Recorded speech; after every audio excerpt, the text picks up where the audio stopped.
Cleopatra, la mujer más hermosa y peligrosa de la historia.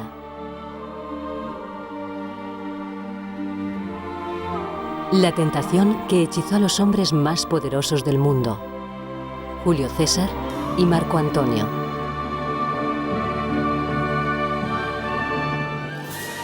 Esta es la leyenda que nos llegó mediante mitos y películas. Pero, ¿es esta la verdadera Cleopatra? ¿O es esta una ficción creada por sus enemigos? Hoy en día, nuevas evidencias nos revelan a una Cleopatra diferente. Magnética, ambiciosa y visionaria. Una reina osada que casi conquistó el mundo.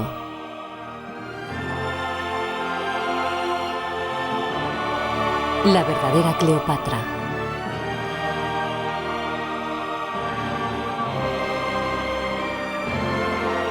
La verdadera Cleopatra.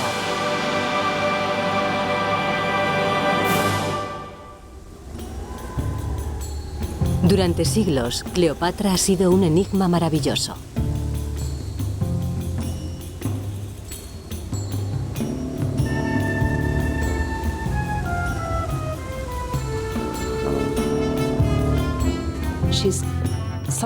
Es alguien de quien sabemos muy poco, salvo que es irresistible. Pero detrás del mito descansa una personalidad increíble. Cleopatra soñaba con un imperio universal. Quería ser la reina del mundo. 40 años antes de Cristo, una mujer amenazó al todopoderoso Imperio Romano. Estaban preocupados porque iba más allá de lo normal. Tenía algo mítico, algo aterrador, sí. Para encontrar a esta nueva Cleopatra, debemos mirar más allá de la propaganda griega y romana y descubrir el legado egipcio. La historia de Cleopatra ha sido un misterio para nosotros porque los alumnos de Occidente siempre hemos sabido leer latín y griego, pero no supimos leer los jeroglíficos egipcios hasta 1820. Y ahora estamos empezando a estudiarlos, descifrando la versión egipcia. Viendo las fuentes egipcias de Occidente, nos estamos haciendo una idea más completa de quién era. Es la reina de una nación casi tan vieja como la propia civilización. Las pirámides de los faraones son tan viejas para Cleopatra como lo es ella para nosotros hoy.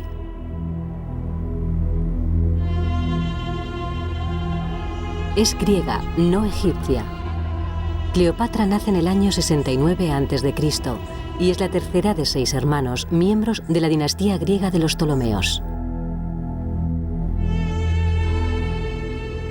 Se cría en Alejandría, entonces la ciudad más grande y opulenta del mundo. De su padre, el rey Ptolomeo XII, aprende las gloriosas conquistas de sus antepasados.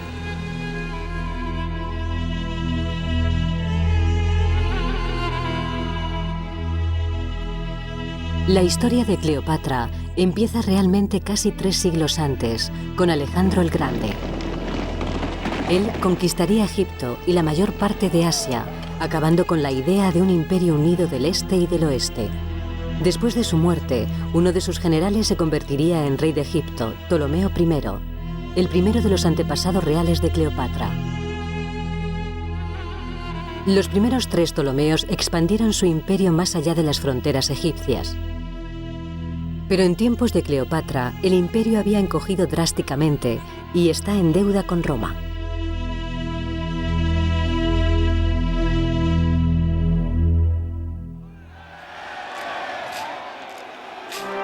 La mayoría de los habitantes de Egipto han sido engullidos por el Imperio Romano. El padre de Cleopatra comercia con Roma para mantener Egipto en libertad, pero la gente le ve como una marioneta romana.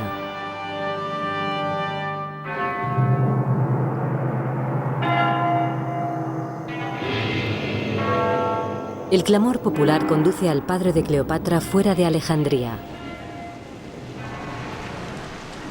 Sus hermanas mayores se apoderan del trono. Ambas son asesinadas.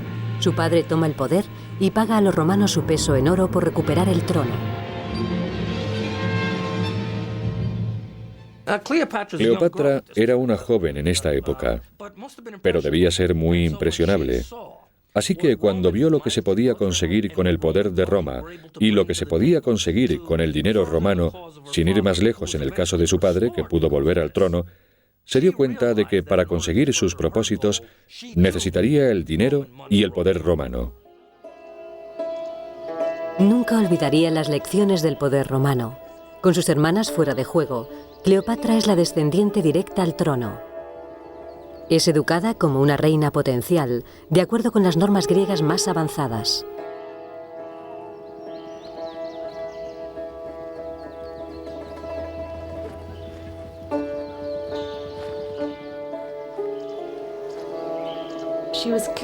Era muy inteligente. Se dice que hablaba 9 idiomas. Posiblemente sea una exageración, pero era, por ejemplo, una de las primeras, la primera de la dinastía Ptolomeo de Egipto, que se molestó en aprender a hablar la lengua egipcia.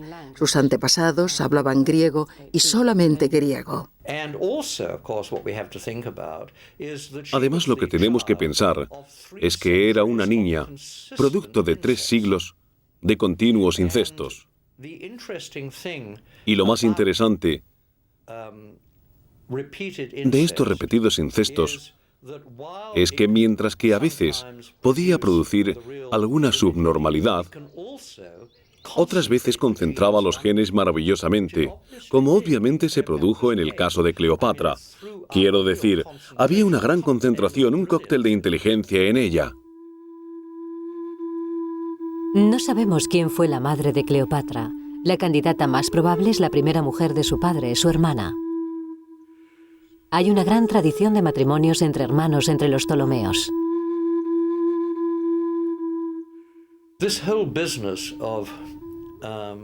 Toda esta condición de mujeres y hermanas, el incesto en sí mismo,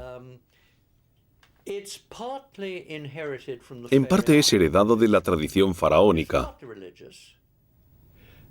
Es en cierto modo algo religioso, pero también creo que es una forma de autoprotección en una época en la que era muy difícil confiar en alguien, aparte de los hermanos. Cuando el padre de Cleopatra muere, su reino queda en manos de una Cleopatra de 18 años y de su hermano de 10 años.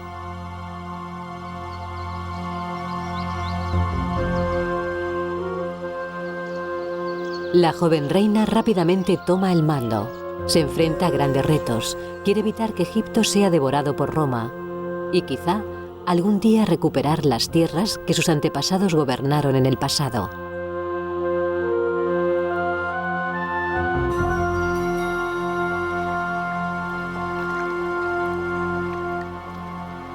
La Cleopatra de la leyenda es una joven malcriada y frívola, pero la versión egipcia presenta una cara muy diferente. Creo que Cleopatra era una reina seria.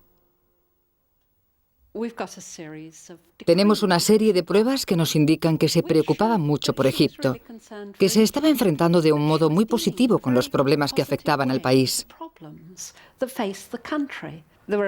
Hubo varios años en los que el nivel del Nilo estaba muy bajo y había poca cantidad de cereales. Solo las aguas del Nilo sagrado salvaban a Egipto de la inanición. Pero durante los primeros años del reinado de Cleopatra, el Nilo falló. La hambruna llegó incluso a la próspera Alejandría. Elaboró un edicto, revolucionario en aquella época, diciendo que no se podían llevar cereales Nilo arriba hacia el sur, donde los precios posiblemente serían más altos. Los cereales debían ser enviados a Alejandría. Se preocupaba por alimentar a la gente de las ciudades, a aquellos que no tenían acceso a la comida. Para los egipcios, Cleopatra era una extranjera, una griega. Para ganarse su lealtad, es consciente de que tiene que aprovecharse de la antigua religión de los faraones. No solo venerará a sus dioses, se convertirá en una diosa. Un monumento nos muestra a Cleopatra sola, vestida como un faraón masculino, venerando a la diosa Isis. Sabemos que es Cleopatra por la inscripción griega.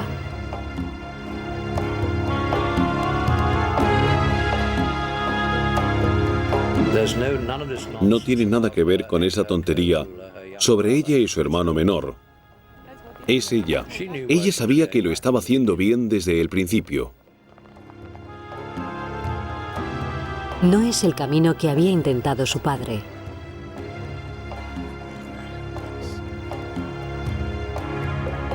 Había habido mujeres poderosas en la dinastía Ptolomea antes que Cleopatra, pero ninguna se había apropiado del trono para sí misma.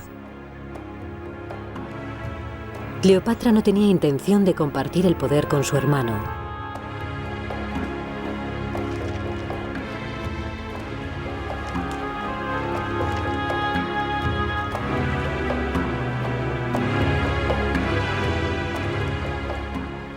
Pero sus ambiciosos planes le costaron caro. La joven reina egipcia es apartada del trono por los partidarios de su hermano.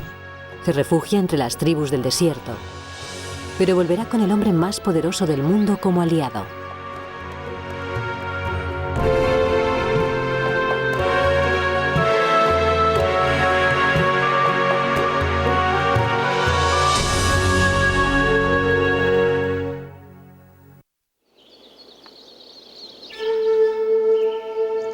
Septiembre, año 48 a.C. Mientras Cleopatra levanta un ejército en el exilio, el nuevo hombre fuerte de Roma entra en el puerto de Alejandría. Julio César ha venido en busca de la gran deuda que tenía con Roma el padre de Cleopatra.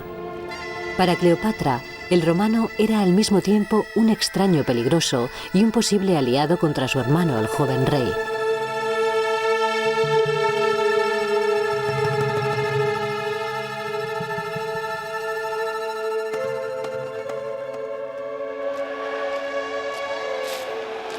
En el momento del desembarco de César, se producen protestas en contra de los romanos.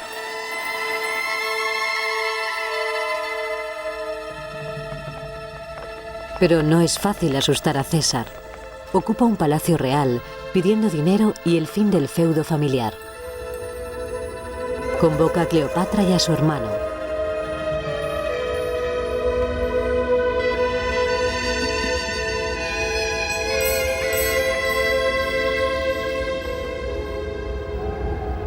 Para evitar a las fuerzas de su hermano, se esconde en una alfombra, refugiándose en la residencia de César. Una entrada dramática que ha quedado grabada en la historia. Es bastante posible que esa historia sea verdad. Ha servido de modelo para cientos de representaciones pornográficas que muestran a Cleopatra surgiendo de esa alfombra como una especie de bailarina que saliera de una tarta.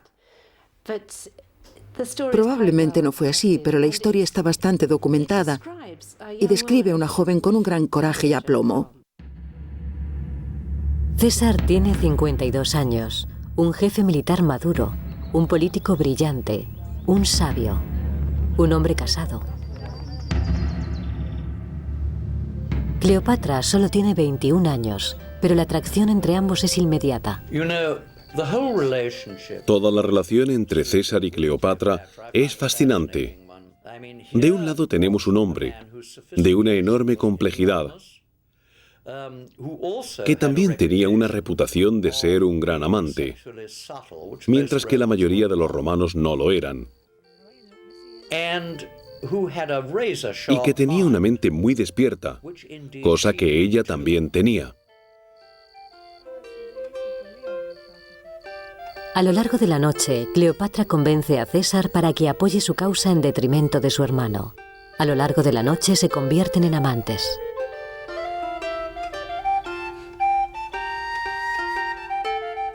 ¿Cómo se ganó Cleopatra al todopoderoso César? La leyenda dice que con su irresistible belleza. Pero los datos históricos dicen otra cosa. La única descripción contemporánea que tenemos de ella, que es información de segunda mano, dice que no era la clase de mujer que inspirase pasión, pero parece ser que fue capaz de inspirar pasión por otros medios. Plutarco dijo que si fuésemos a una fiesta, no repararíamos en Cleopatra, ni nadie se daría la vuelta cuando entrase por la puerta.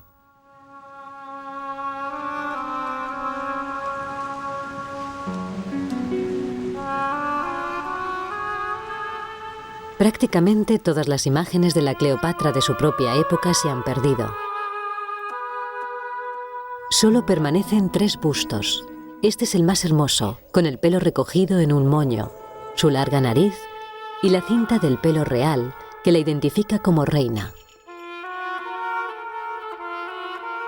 ¿Pero es esta descripción acertada? Los bustos de esta época normalmente se hacían para realizar una declaración política, no para captar la belleza de alguien.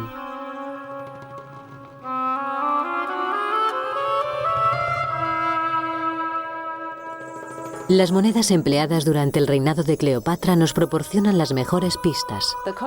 Las monedas se acuñaron bajo sus órdenes y probablemente tenían su aprobación. No podían ser tan favorecedoras, así que creo que tenemos que asumir que tenía ese aspecto.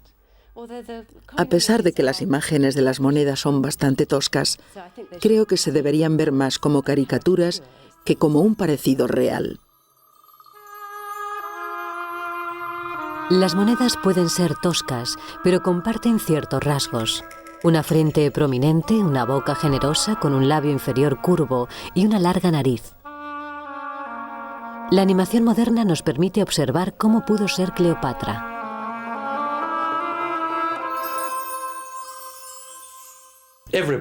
Todo el mundo quiere saber cómo era. Siempre me acuerdo el comentario que hizo Pascal de que si la nariz de Cleopatra hubiese sido más corta, la imagen del mundo hubiese cambiado. Tenía la nariz ptolomea, que siempre ha sido fuerte. Las carencias físicas que tenía la reina le sobraban en cuanto a personalidad. Según el escritor griego Plutarco, era magnética. Su conversación fascinante y su voz pura delicia. En ese preciso momento, cuando César viene a Alejandría, conoce a Cleopatra. No se trata del viejo y la reina del sexo, como Hollywood y otras versiones europeas han mostrado, sino que es un hombre que ve a esa ambiciosa mujer, que es tan ambiciosa como él, y creo que la relación se basó en ambas mentes. Hubo una química tremenda. Los dos buscaban lo mismo, y eso pudo intensificar la relación sexual. Creo que es una relación multidimensional en la que el sexo no debió ser el elemento clave, aunque pudo ser muy, muy bueno.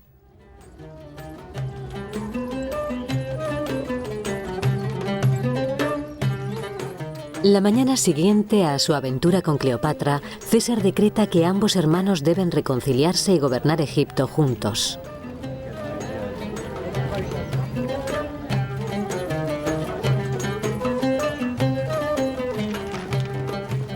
Durante algunas semanas persiste la paz. César se establece y disfruta de la vida intelectual de Alejandría.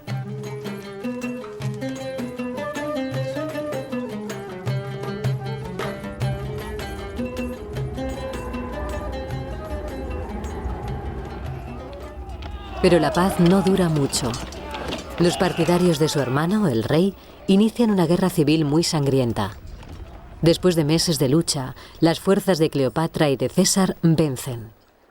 El joven rey se ahoga en el Nilo.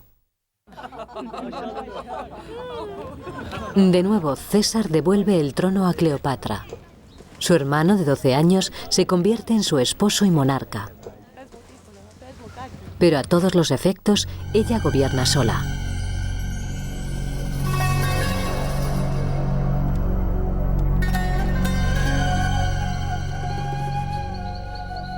Al término de la guerra, César deja Egipto.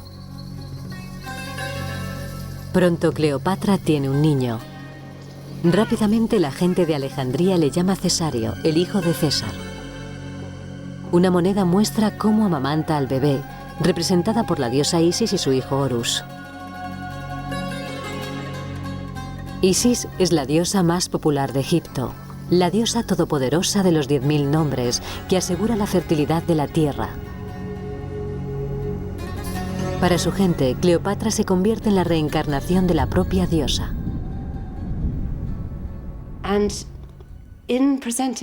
Al presentarse como la diosa Isis, lo estaba haciendo de una forma muy positiva.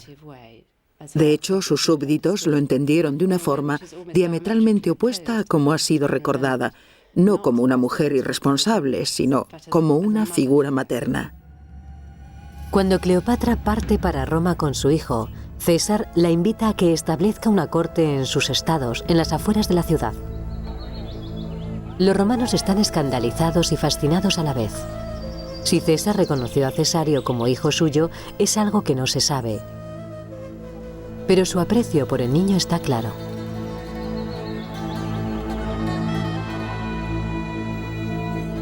En el nuevo templo de Venus coloca una estatua dorada de Cleopatra, una acción bastante reveladora. Venus es la versión romana de Isis, la madre de todos los romanos. César está honrando a Cleopatra como reina de una forma que emociona al pueblo.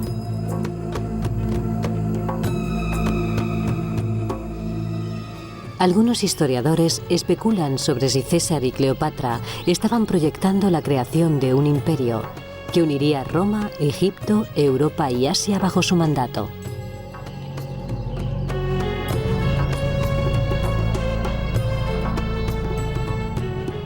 Pero mientras César sueña con dominar el mundo, su propio pueblo recela de su poder. Hay rumores de que quiere abolir el Senado y gobernar como rey. En el año 44 a.C., en el mes de marzo, los conspiradores le atacan en el Senado. El gran César ha caído. Y los sueños de Cleopatra caen con él. Ha perdido a su amante y a su protector. El testamento de César no hace mención de ella o de Cesario y nombra heredero a su sobrino nieto Octavio.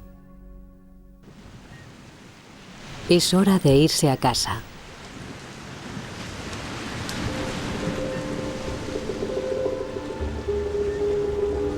Un par de semanas después de su vuelta a Alejandría, muere el marido de Cleopatra, su joven hermano, probablemente asesinado. Su hijo de 3 años, Cesario, compartirá su trono. La reina de Egipto y el hijo de César. Juntos pueden dominar el Mediterráneo.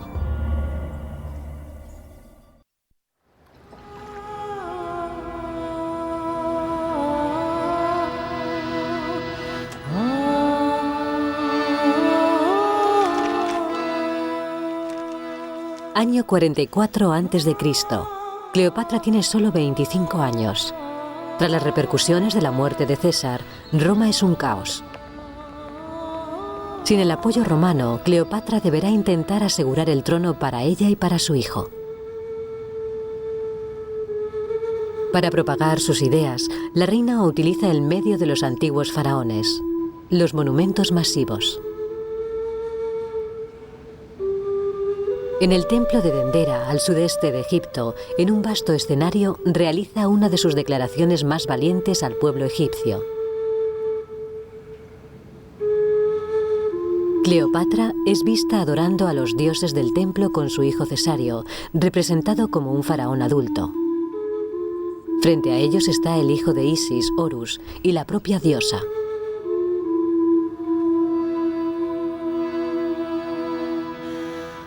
Como Cleopatra, Isis tenía un compañero, Osiris, que había sido asesinado, y un hijo, Horus. La pared demuestra, como una pizarra gigante, que Cleopatra y su hijo son como Isis y su hijo. Es una declaración dinástica y es Horus, el hijo de Isis, el legítimo heredero de su padre asesinado, Osiris. En un plano religioso, Cesario tendría que ser la persona que suceda a César.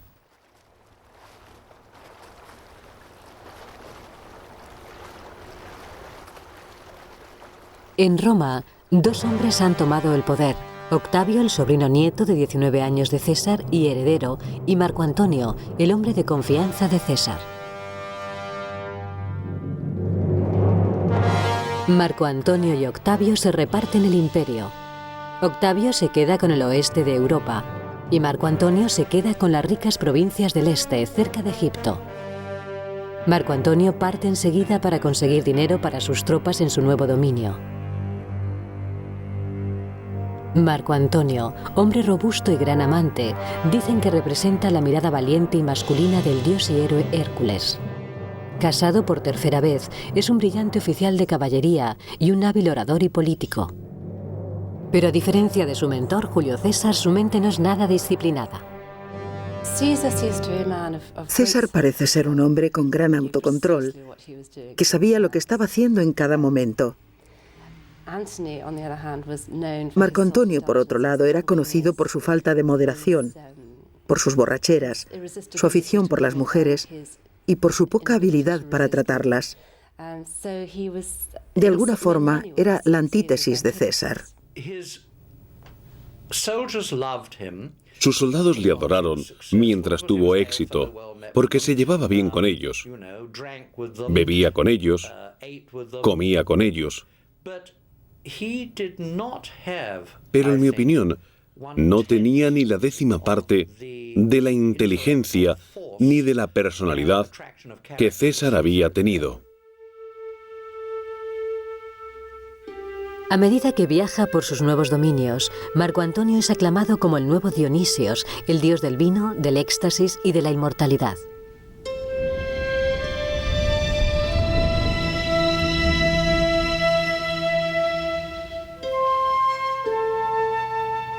En el año 41 a.C., Cleopatra recibe una carta muy intrigante. Marco Antonio está buscando apoyo egipcio para invadir Persia, el actual Irán. Durante semanas, Cleopatra le hace esperar. Por fin, accede a reunirse con él en Tarsos, en lo que es ahora el sudeste de Turquía.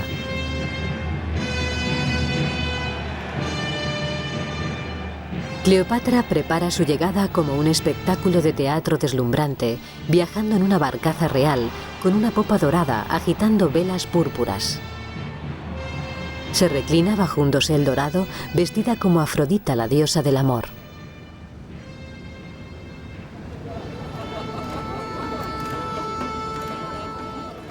Le ofrece a Marco Antonio un magnífico banquete que dura 4 días. Una vez más, un poderoso comandante romano cae en sus brazos. Es un romance legendario, firmemente basado en intereses políticos. Se necesitaban el uno al otro política y económicamente. Cleopatra en esta época gobernaba Egipto lo suficientemente bien como para tener lo que quería Marco Antonio. Él vino buscando dinero para sus tropas, madera para sus barcos, por ambas razones. Y por establecer una relación política con uno de los monarcas más importantes de la zona en la que quería establecerse. Así que cuando se conocieron, tenían una mezcla de intereses comunes. Cleopatra, por su parte, tiene una agenda muy ambiciosa. Espera que Marco Antonio pueda reemplazar a César como su nuevo aliado. A pesar de la gran representación que ofrece en Tersos, Cleopatra le hace saber sus aspiraciones. Cleopatra representa su alianza con Marco Antonio como la unión de 2 dioses populares, Afrodita y Dionisio.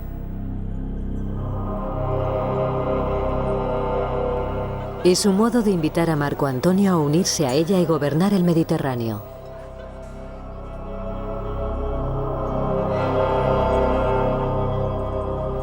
Marco Antonio se une a Cleopatra en Alejandría.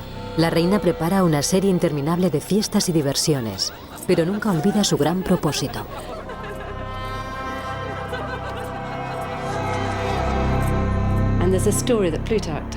Hay una historia que narra Plutarco en la que Marco Antonio va a pescar y Cleopatra lo prepara todo para que pesque un pez. Cuando lo pesca, ella está al lado suyo y le pone a prueba y le dice: no deberías pescar esta basura, deberías pescar reinos e imperios.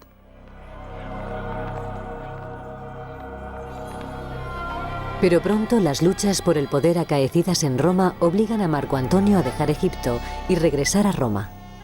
Después de su marcha, Cleopatra da a luz gemelos de Marco Antonio. La mujer de Marco Antonio fallece, pero en lugar de volver con Cleopatra, se casa con la hermana de Octavio, un matrimonio de conveniencia. Una vez más, parece que Cleopatra ha perdido su apoyo en Roma.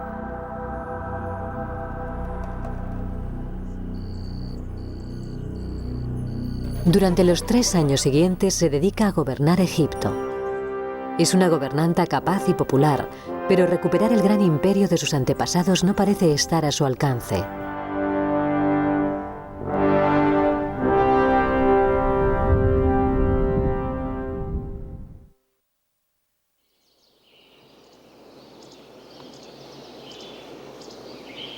En el otoño del año 37 a.C., Marco Antonio está en Siria, preparado para invadir Persia.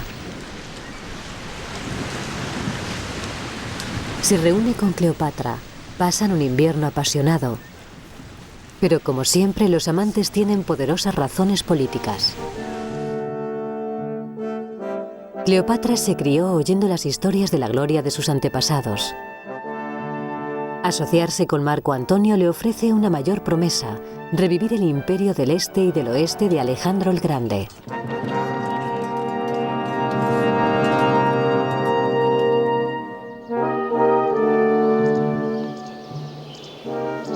Cleopatra aportará dinero, barcos y hombres. A cambio, establece duras condiciones. Demanda y obtiene de Marco Antonio extensos territorios que han estado bajo el control romano. De una vez, Cleopatra ha recuperado prácticamente todos los dominios de sus antecesores.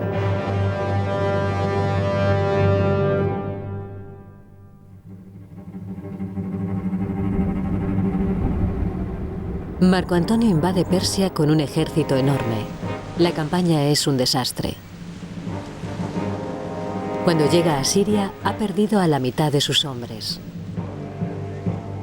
¿Ha elegido Cleopatra al hombre equivocado como aliado? Era probablemente el único candidato que podía ayudarla a haber cumplido su deseo. Si nos fijamos en los grandes políticos de principios y finales del imperio, Marco Antonio fue una gran figura. Puso encima de la mesa lo que ella necesitaba para llevar a cabo su sueño. Pero no creo que tuviese la personalidad para llevarlo a cabo. Ella tenía que sacar lo mejor de él. Y sacó lo mejor de él, pero no fue suficiente.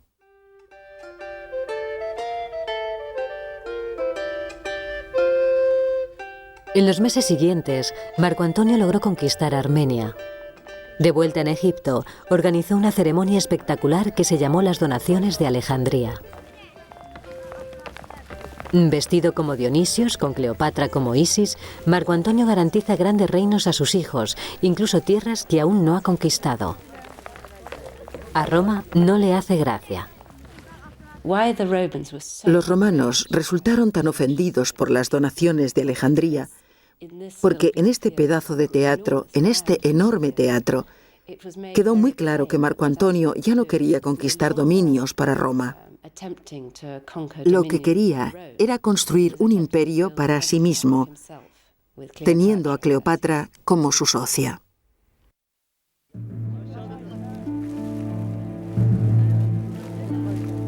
Marco Antonio hace una proclamación oficial proclamando que Cesario es el hijo de César, su hijo legítimo, un claro desafío para Octavio, su rival.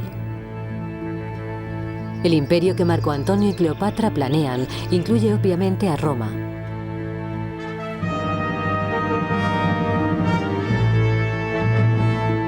Una moneda oficial romana es acuñada por Marco Antonio, con su propia imagen por un lado y una imagen radicalmente nueva de Cleopatra por el otro. Su perfil joven es reemplazado por una cara más madura, con rasgos duros, casi masculinos, una visión más acorde con lo que los romanos entendían por una matrona. Octavio contraataca, lanza una campaña muy dura contra Cleopatra. Su descripción de ella ha sobrevivido 2000 años. Pervertida, peligrosa, promiscua. La reina ramera aparece fornicando con sus sirvientes. Se dice que aquel hombre que se niega a acostarse con ella es ejecutado. No lo creo. No hay ninguna evidencia fehaciente de que haya mantenido relaciones sexuales, salvo con César al principio y Marco Antonio después. Para Octavio, Marco Antonio se había convertido en un hombre hechizado por el amor. Cleopatra había convertido a un gran militar romano en un débil esclavo.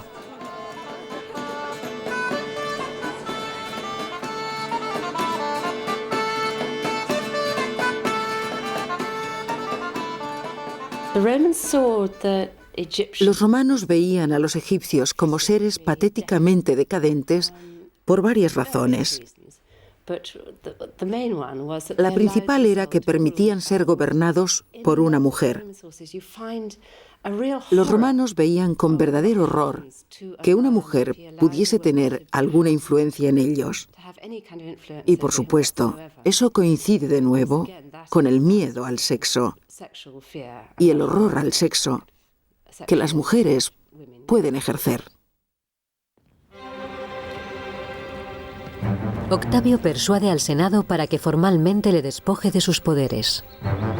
Luego declara la guerra, no contra Marco Antonio, sino contra la reina egipcia. Para poder sobrevivir, Cleopatra sabe que debe conquistar Roma por sí misma. Grecia es elegida como campo de batalla. Marco Antonio y Cleopatra reúnen la mayor flota que el mundo había visto desde Alejandro el Grande, 500 buques de guerra, más de 75.000 hombres. El ejército romano de Octavio es más pequeño, pero de su lado está el gran comandante naval Agripa.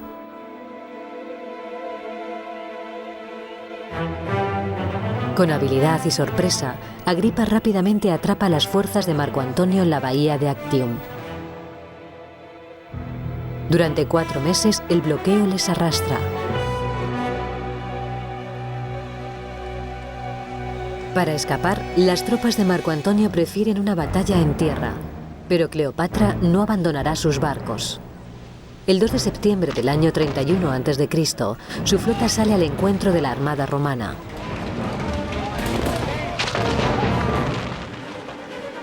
La batalla de Actium es un fiasco.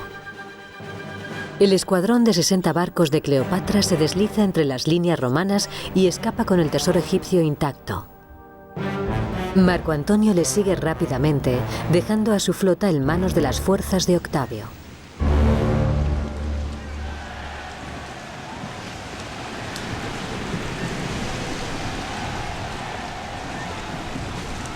Los romanos proclaman que Cleopatra huyó en un acto de cobardía, y Marco Antonio, enamorado de ella, la siguió. Pero un análisis moderno sugiere que la retirada estaba acordada.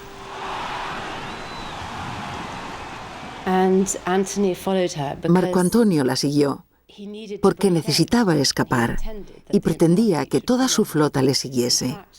De hecho, por razones que tienen que ver con el tiempo y con el viento, su flota no pudo seguirle. Es algo que tuvo que ver con la mala suerte, pero no fue el resultado de un comportamiento cobarde.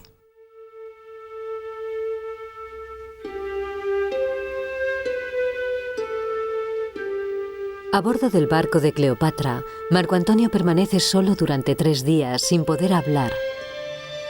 El tesoro que han salvado es suficientemente rico para construir otra flota. Pero pronto descubren que sus tropas se están rindiendo ante Octavio. Descorazonados, vuelven a Alejandría. Los sueños de Cleopatra de un nuevo mundo han acabado. Sabe que pronto Octavio les apresará. Llena de valor, organiza festejos y persuade a Marco Antonio para que se una a ella. Sus amigos les llaman los que van a morir juntos. Cleopatra se prepara para el sufrimiento.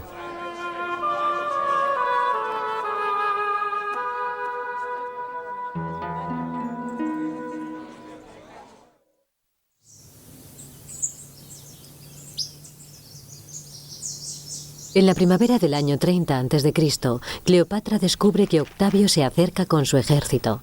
Le ofrece abdicar si sus hijos pueden gobernar en su país. Marco Antonio ofrece su vida para salvar a Cleopatra. Octavio ignora sus peticiones.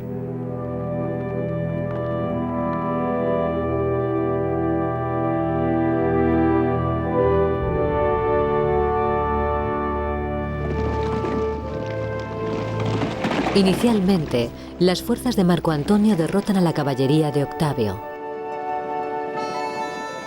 Pero esa noche se oyen sonidos extraños de instrumentos y cánticos, como si un grupo de juerguistas abandonase la ciudad.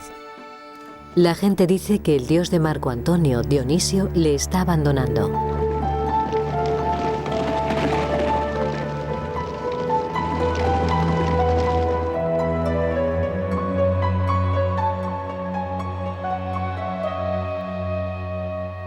Al día siguiente, se oye el rumor de que Cleopatra ha muerto.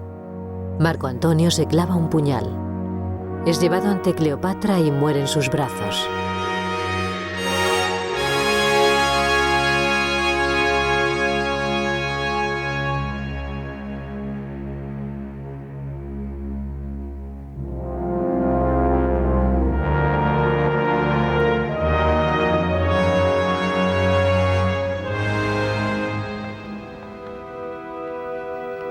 Ser capturada por Octavio es un destino que Cleopatra no puede soportar.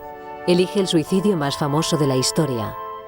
En su último deseo le pide a Octavio que la entierre junto a Marco Antonio.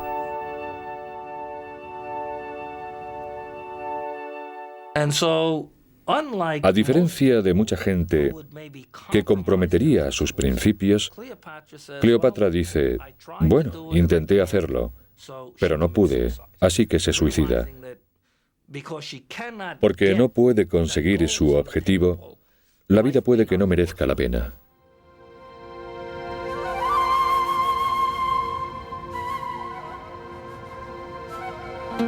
Muerta, Cleopatra va vestida con los hábitos de Isis y lleva la corona de la divina monarquía. No se sabe cómo murió, pero la leyenda la ha hecho sucumbir al veneno de una cobra tumbada en su lecho. Dos débiles marcas pueden verse en su brazo.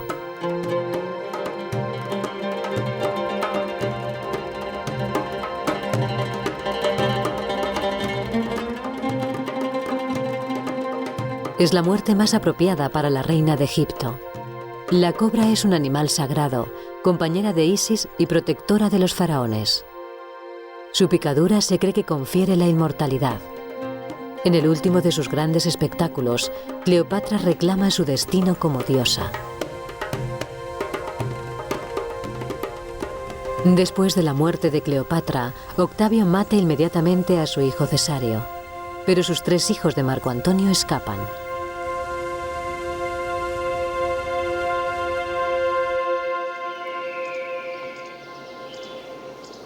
Octavio toma Egipto como una provincia del Imperio Romano.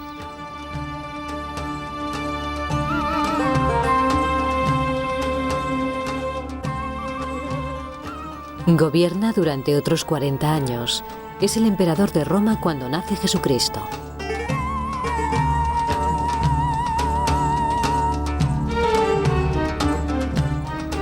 Ha terminado una época. Su inicio coincidió con Alejandro el Grande y su fin con la última reina de Egipto, Cleopatra. Compartieron el sueño de un gran imperio del este y del oeste, y el resplandor de los soñadores continúa.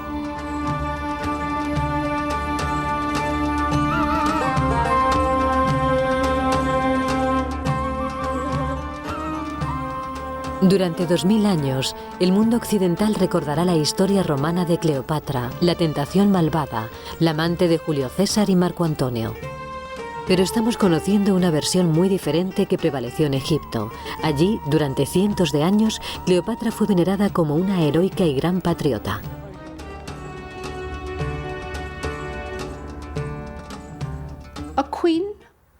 Una reina que reconstruyó su país, una reina trabajadora y una reina que mantuvo a Roma alejada durante 20 años. Al final de su reinado, su gobierno fue tan eficaz que su tesoro era suficiente como para despertar niveles de interés en Roma superiores a 2/3 cuando éste fue devuelto a Roma. Lo que hace tan maravilloso el personaje de Cleopatra es que no se comporta como un hombre o como una mujer, sino que se comporta, en mi opinión, desde un mundo con una moral totalmente individualista. Ella tuvo todas las cualidades de un gobernante, hombre o mujer.